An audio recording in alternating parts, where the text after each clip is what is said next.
Yeah, welcome to the latest weekly update from the Red Robin podcast. It is Wednesday, the 22nd of December. So it's the last one me and Chris are going to do before Christmas. So before we start, obviously, Merry Christmas to all the fellow Robins. Thank you for all your support this year. And like we always say, we're going to go bigger and better into 2022. Chris, bit of an ad-lib this one. We normally do the weekly updates apart, but was going to have 𝚂𝙾𝙳𝙸𝙰𝙀 on the show. A few last-minute changes and everything like that from our guest. Means we're going to get him on the show after Christmas, but before the new year. But this is going to give us a chance to have a little chat about what's happening. And it's nice to do a weekly update because we've never done one before, have we, mate? Yeah, and just I suppose mentioning Terry, if you're going to cancel it, I suppose there's no better time to do it than the last minute before you're about to go live with him, is he? So, but no, joking aside, we're going to get it sorted out. We will get him back on, hopefully before Christmas. And like you say, Merry Christmas to everybody who's watching this and who's been tuning into the podcast over the past year or so. It's been a bit of a mad year, hasn't it, in terms of on the pitch for Rovers and us with the podcast. Yeah, when I always speak to people about how well the podcast's doing, I did a City one the other week, and there was saying the numbers that we're getting compared to others. They were shocked by it, and the countries were getting listens in. And I think when we started it, mate, because we're such a Rovers related podcast, we wasn't talking about other clubs. We thought our target audience is going to be quite small, but you know the numbers have baffled us, and even the way we've developed. If you listen to our first ever episode, the way we was talking, the way it was set up. And now we can do it on this StreamYard. We've developed, haven't we? We've had some brilliant guests on, and I didn't expect it to, be this good after a year, mate. So it's been, credit to you as much as it has been me. We've had a, really good target audience. Our fans have been amazing, and hopefully we can deliver more in 2022. But I think the first thing we need to discuss, it's kind of a sour note, and I feel like we're back at the beginning of the podcast in 2021, is the fact that as, the festive as the period is and everyone's excited moving into the new rugby season, there is still that word that I hate to say of COVID-19 that's still overshadowing sport, overshadowing life as it should be at the moment. And I don't know. I don't believe a word any of the people in charge of this country say, mate, but I'm just worried that, especially the friendlies, maybe the Dewsbury and the Huddersfield game, and God knows what's going to happen in the future. But, I'm just hoping we actually get to see every game this year. I'm just hoping we don't go behind closed doors. You look at Wales already. They've took Cardiff, Newport, all the footy teams. They can't have no spectators. Rangers and Celtic next week's going to have 500 capacity. It's probably inevitable. Let's be having it right, because all the time the rumours happen, it does come true. But I'm just worried already that 2022, I'm just hoping it's not going to be the same rubbish as 21 was, in the fact like we might have 6 weeks off without a game or all these things. It's like you get past the corner and then there's another 10-mile road you've got to pass before life's back to normal, mate. How are you feeling about it all? Yeah, I'm still trying to keep optimistic, pal. I think the pre-season friendlies that obviously Rovers have got planned are looking a little bit shaky at the moment, aren't they, in terms of spectators being in stadiums, etc. But what you've got to hope is that the attendances at them games are going to be huge, are they? And we've seen with football at the moment, if you've got a capacity under 10,000, then you can admit spectators to your stadium without them having to go through the COVID checks and all that hassle and stuff. So hopefully, come end of January, we're in a position where actually going to games we're not affected. But obviously that's based on now, and we don't know what's around the corner, do we? Because every week there seems to be a new announcement, a new bit of information leaked, cases rising, whatever it may be. So it's a fluid situation. So like I said, I'm just keeping my fingers crossed, mate, because what we don't want is a repeat of last season. That is, although it did work in Rovers' favour to a certain extent, as a supporter, it's not what we want. So fingers crossed, mate. Yeah, and I think if we can get to the games and stuff, what you always put on Twitter, and I totally agree, is about the attendances. I mean, Rovers had a fantastic 2021 campaign, and I know people couldn't get to the games. People was, still worried about being in places with a high capacity, but we was getting less than 1,000, 1,500 less than we was when we've been absolutely rubbish the past 5 years. I think now the quality's back on the pitch, and hopefully long may that continue. We want to be getting that 7,500 mark, don't we? Because rugby league, we see the attendances dropping in all, loads of clubs. You look at sometimes, you got Salford sometimes, if they're playing a Huddersfield or someone, they don't even break the 3,000 mark. They'll be lucky to get even 2,000, 2,500.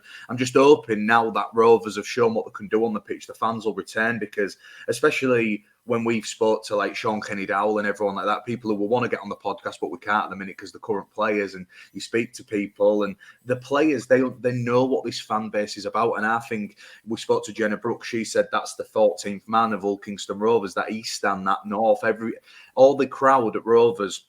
It can take the team to the next level. And I think 2022 is going to be a much more competitive division. I think it's going to be a lot tougher. I think we're going to be playing week in, week out. We're not going to get easy games on the road or whatever you want to call it. There's going to be no games behind closed doors, fingers crossed. If we have a full calendar year of rugby league, Rovers, probably admittedly, and Tony Smith says this, they've got to be more consistent. We've got to be a little bit better. And I'm just hoping the fans return, mate, because there's nothing better than 7,500, 8,000 Reds back in the Robins, because it's a tough place to come. And look how many people say 𝚂𝙾𝙲𝙸𝙾𝙳, the hardest stadium to play. And I think Ryan Hall, when he signed, he said that game in 2014, Leeds absolutely hammered Rovers that day, but he said he was that tired because of the fans on the back. It's very hostile, and I think if we use that to our advantage, mate, it's a massive factor going into the new season.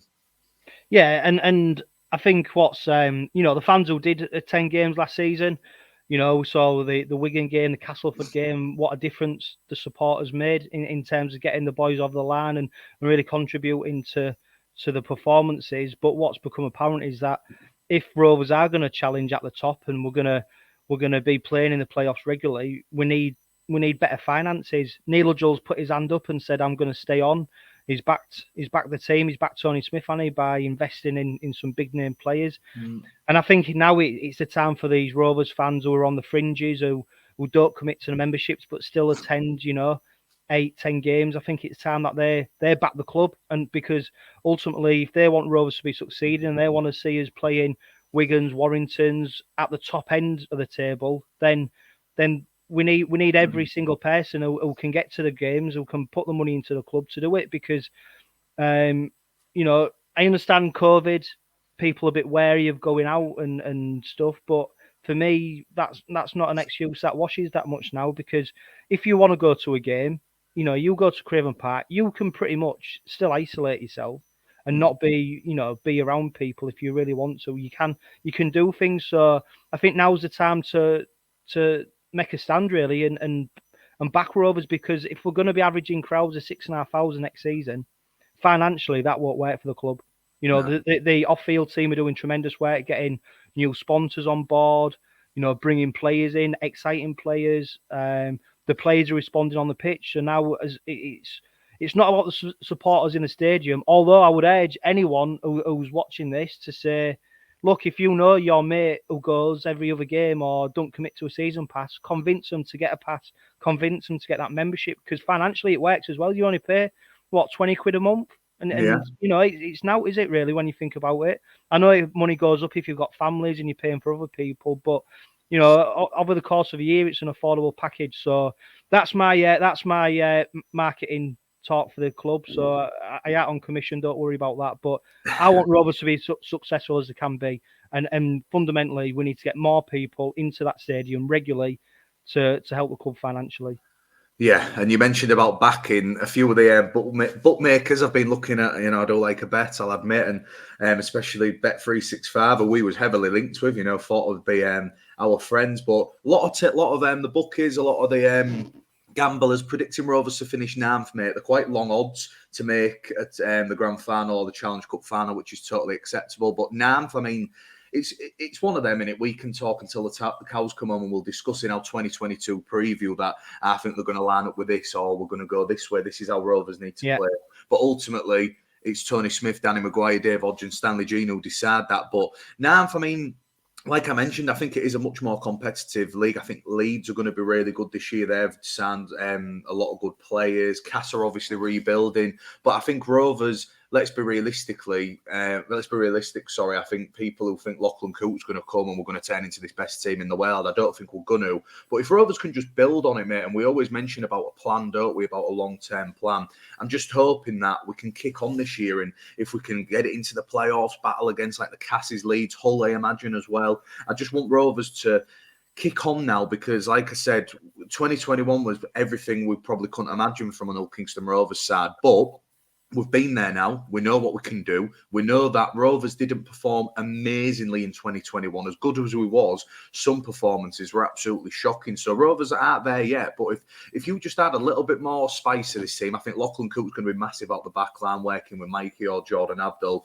But I don't know you. I don't think I'll be putting a tenner on with them odds, mate, because a little bit long for my estimations. But Nanth, what do you think? I don't know. I think Toulouse are odds on to go down out there, but it's going to be competitive at the bottom. I think Salford, Huddersfield, then the likes of, we can get dragged into there if we're not careful. It's going to be such an exciting league, and I'm really looking forward to 2022, even with COVID in the air or whatever's going to happen. I am looking forward to rugby league getting back, because we complained, don't we, sometimes, it's nice to have a break, but a month, 2 months down the line into pre-season, it gets pretty boring.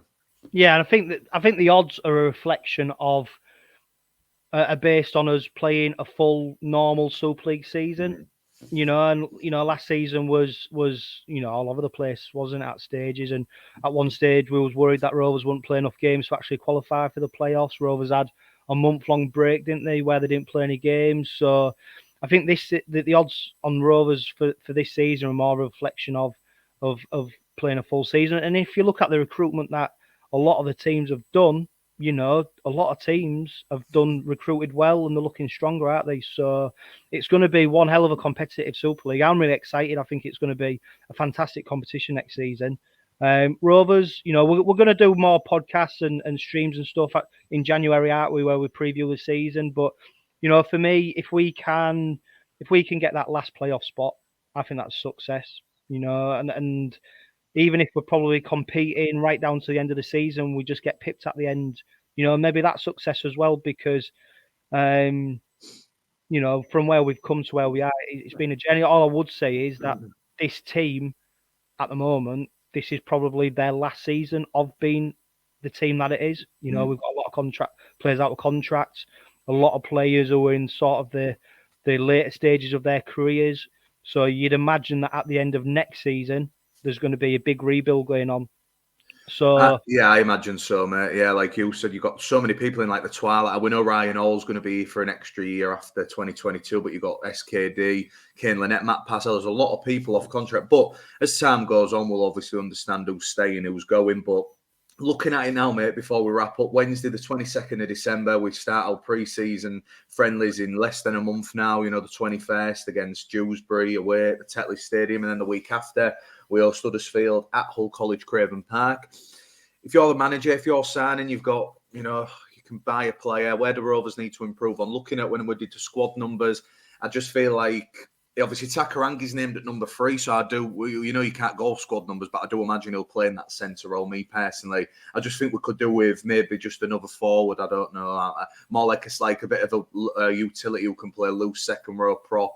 I just think we're missing one of them personally. If I could sign one more player, I don't know who. There's not many people out there, and you can't say I want to sign him from Leeds or Saints, because obviously we know you can't just do that. But for you, if Rovers need to improve in one position going into 22, where is it? Yeah, I think we could probably just do a bit more covering the centres. I think it only takes a couple of injuries in that position, doesn't it? And then we're looking very light. But for me, I think the business is done. I think Tony Smith's settled with what he's got. I think the new players who have come in from the Championship are doing really well in pre-season. From what I've heard, they're adapting to full-time training. A lot of the senior pros are impressed with how they've been doing, so it bodes well for the future. It'd be interesting. I saw an article from Matthew Shaw about how dual registration is pointless, the return, and obviously I know you're a big advocate of dual reg, and a lot of the players who we've had on, you only have to listen to Adam Quinlan Heritage Cast to his thoughts about how important it was. So it'd be interesting to see what you think, whether it's a pointless exercise. Well, yeah, I think you know my thoughts on it, don't you? It depends how it's used. I think it always depends on how it's used. But now we've got a Dewsbury, haven't we, now? So I think Dewsbury are going to be playing for a reserve system. We know that's coming back. Hopefully that's not affected. It's all in hindsight at the minute. But I think the Dewsbury lads who are going to play for Rovers reserves, they're going to really benefit from it. We might have, you look at Rovers halfback situation, for example, you've got Abdul, Milnes, Lewis, one of them's going to have to drop out. One of them's probably not going to go on the bench as well, because he's going to have Jez on the bench or Matt Parcell, depending on who starts at hooker. So for them, they might not have a game that week, but Milnes or Lewis or whoever it may be can go and play for Dewsbury. You know, they're playing constant rugby, and that's the thing. These young halfbacks especially, they'll go to the Championship. No disrespect to Dewsbury, they're probably going to finish about 8th and 9th. They're not going to finish in the top 4, but they're going to be playing against a good lee-side, a good Featherstone, Halifax. There's some really good signings in the Championship now. I mean, look at Joey Lalea fighting, literally signing for Fev. He's fighting, having a boxing match tonight as well. So I don't know, mate. I think each to their own, but I really like dual registration. I know I've had my thoughts on it, but, you know, that's obviously for another day. But, you know, before we wrap up, mate, I've had a fantastic year. Obviously, today was going to be the 𝚂𝙾𝙳𝙸𝙾 episode. We are going to do that hopefully next week, but it's just been me and you, and we're going to keep these weekly updates. We've got loads of news to come in January, haven't we? I mean, it's exciting news. We're not going to release anything next yet. We've got more heritage casts. We'll obviously have our podcasts that are coming. I'm really looking forward to getting back into it. Obviously, we're going to have a bit of time off now. We've got one straight after New Year, but it's been really good. I've really enjoyed this year. Yeah, definitely, mate. And anybody who's watching this, if you haven't yet subscribed to the YouTube channel, obviously you'll get all the details of as soon as new content's released on there. If you haven't yet subscribed to the Red Robin podcast newsletter, do so, because again, as soon as new content's announced, we put it straight into there, so it comes straight into your email inbox, and you get to know it as soon as we announce it. And obviously, keep following us on Twitter, Facebook, and Instagram, because you know, it's more than a podcast now, I suppose, Joe. We're putting content out there all the time. We get great interaction with fellow Rovers fans, and I think that's what we need to keep reminding people as well, Joe, that we're Rovers fans. We do this as a hobby in our spare time. You know, we really enjoy it. We really enjoy putting our opinions across about the club, about the team, and we enjoy interacting with loads of Rovers fans. So tell your friends, tell your family, you know, get more people involved, because the more interaction we can have with people, it's only going to get better and better for the Red Robin podcast. Yeah, definitely. And obviously recent heritage cast with George Lawler, Adam Quinlan, literally 2 former Robins who played for Rovers this season. So that's a really good insight, something different as well. And also, Joe, if people are new to the Red Robin podcast, and Kevin Leroy, James Green, Adam Quinlan, these are the only ones I've heard so far, go back onto the other heritage cast, because they're you know, the standstill, the great great stories from people who have played a massive part in the club. So go back I think we're up to number 14 now in the heritage cast. So there's lots and lots of content out there, and get on board with it.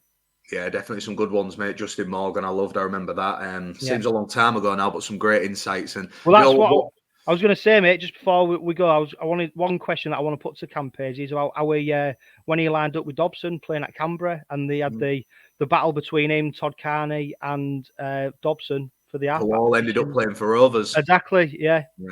But we will get him on. We'll get him on next week, we promise. But you know, it's not a bad replacement, me and you, Chris, anyhow.